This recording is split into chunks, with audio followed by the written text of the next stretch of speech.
right, it is time for Ryan's Roses. As a public service, if something's going down in your relationship and you are concerned, you can send us an email, and we'll see if you want to go on the air to try and find out more.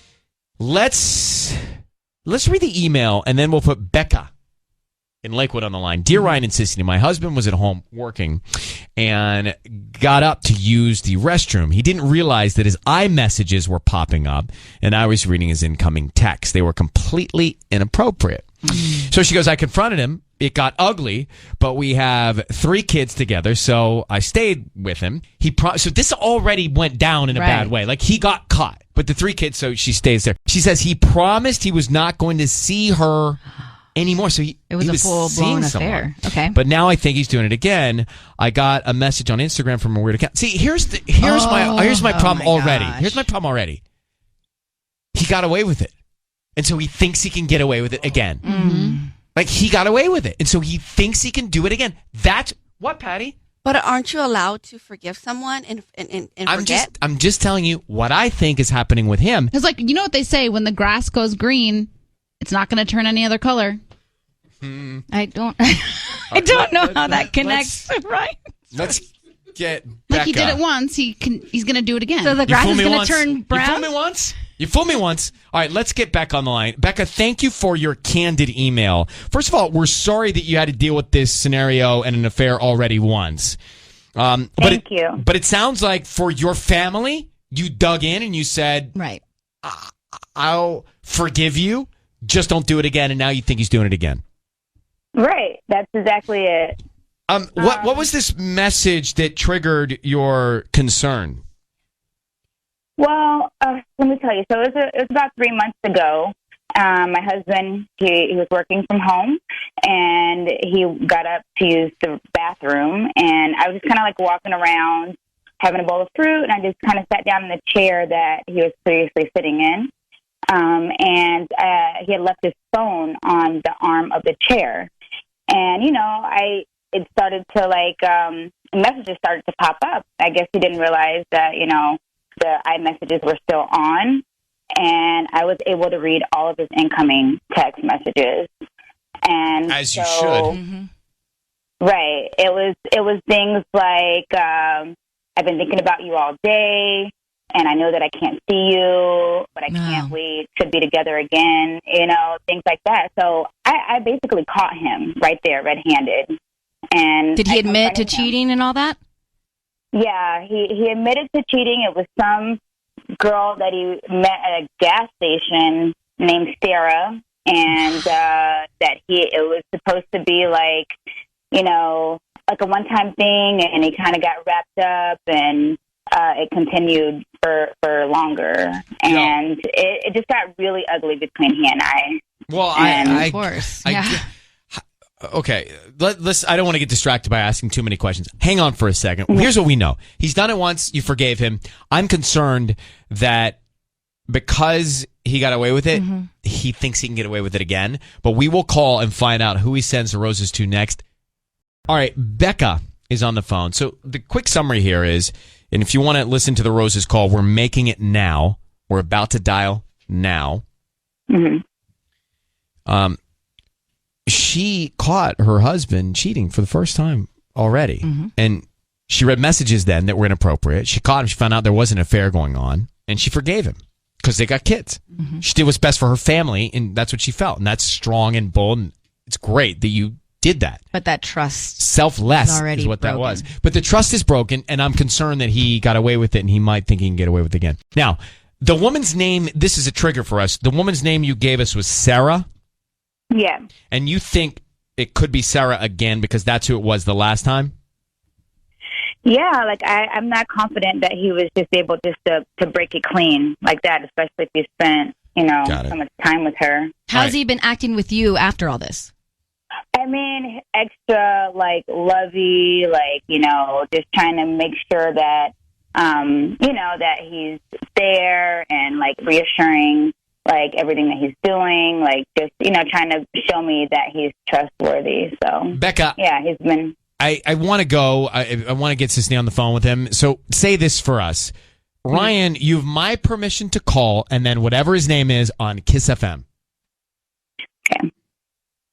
Ryan, you have my permission to call on Kiss FM. And we will right now. So Thank you. Sisney is going to offer him roses. That will happen. You'll hear all this. Be very quiet. Now, we want to find out who he sends them to. Be on the lookout for the name Sarah. And, of course, any sort of emotional sentiment that he wants to write on the card. That's also very valuable.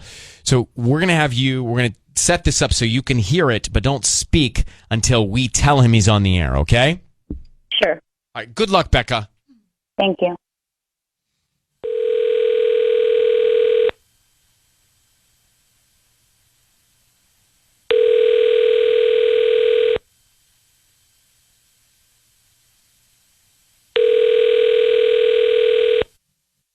Hello? Hi, is this Eric? Yes, it is. Hi, Eric. This is Jenna. I'm calling from JJ's Floral Design in Lakewood. How are you doing this morning? I'm pretty good. How about yourself? I'm good. Thank you for asking. We're brand new to the area right on Candlewood near the FedEx. Do you know where that is? Yeah, actually I do, yeah. Well, the reason I'm calling is because we're offering a chance for local residents to send flowers to anybody that they'd like today. So basically, it's a dozen roses. You can choose the color and send them to anybody that you'd like. Oh, wow, that's really cool. Yeah, they're absolutely free. I don't need any credit card info or billing info from you. We can start with the name of the person that you'd like to send them to. How about send them to Annie? Annie, okay. And then what would you like to put on the card? Well, we actually have a bunch of different cards. We have like romantic cards that have hearts on them, or thank you cards, I'm sorry cards, birthday cards. Yeah, let's go with romantic. This is definitely a romantic one. Cute. Okay, what would you like to write? If it could say, how about something like, I'll love you forever. I promised you then, and I promise you now. I'll love you forever. I promised you then. and I Eric? Becca, is this your husband, Eric? Yes, it is. All right. Eric, this is Ryan Seacrest. Your voice is being broadcast now. I want you to understand that. We have your wife, Becca, on the line, who I don't know what to even ask after hearing that. Who is Annie? I'll love you forever. I promised you then. I promise you now.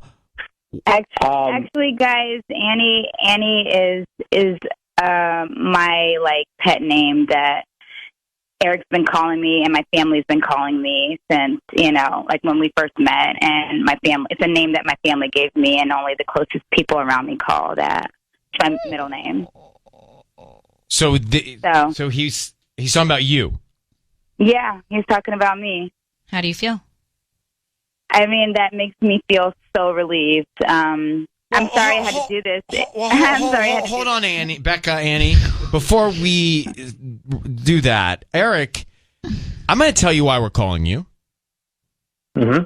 Your wife had told us about an affair you had with a woman named Sarah. She's gotten a strange message on Instagram from a weird account, and she thinks that you might have rekindled with Sarah. So your wife is concerned. I mean, she asked us to call you, so I'm just going to tell you, she's concerned that you're having an affair again. That's completely false. Definitely not true. I don't know who the Instagram account is or anything else like that. Like, we discussed this a few weeks ago. It's done. I'm done. I'm only with her. Becca, only you know your husband well enough to believe him or not. What do you think? I don't know, Eric. I mean, the message was from a weird made-up account. There was no post on it, and it sent me a message saying, "If you only knew everything." ... Like, what am I? What does that mean? Everything.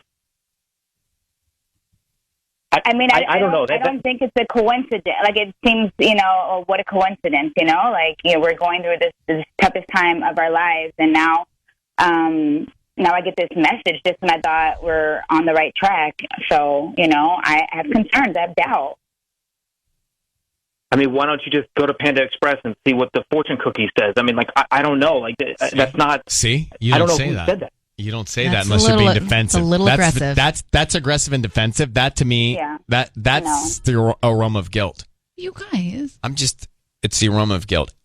No, like, don't say that. Like, like, I have every right to be questioning, anything that sounds suspicious. So, like, The trust was that's broken, so and so now she inconsiderate. can't. Where's Sarah now, Eric? How'd you break it off with her?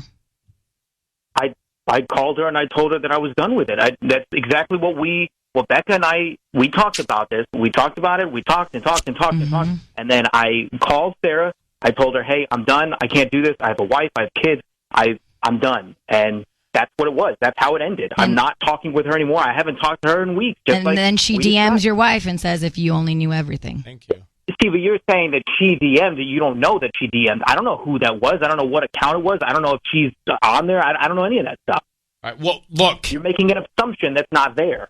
Well, we're doing the best we can with the facts Look. Becca, your wife, gave us. Eric, Becca, both of you, we're going to let you go. I'm glad he sent the flowers to you if your name is also Annie, but I sensed defensiveness. Take it and do what you want with it. Thank you very much for reaching out to us. Thanks for having Thank you. me, guys.